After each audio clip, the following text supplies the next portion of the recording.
Diablo Squad o mas kilala sa tawag ngayon na Guardians. Kapatid, ito ay isang brotherhood. Isinama ko na ito dahil sa mga magagandang hangarin nila. Noong una, ang pangalang Diablo Squad ay binubuo ng mga magigiting na sundalo na nakikipagdigmaan para sa bayan. Itinatag ang Diablo Squad noong 1976. Noong una ay may 11 miyembro lamang ito na puro alagad ng batas. At pinangungunahan ito ni Sergeant Lebreo Abraham Jargao Jr. Siya ang tinagurian Grandmaster Founder ng Diablo Squad.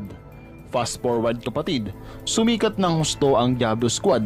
Sa pangyayaring iyon, pinirata sila ng maraming tao at naging banta sila sa sandatahang Pilipino. Sa pangyayaring ito kapatid, upang hindi mabuwag ang samahan, pinalitan na lamang ito ng pangalan at ginawang Guardians. At magpasa hanggang ngayon nga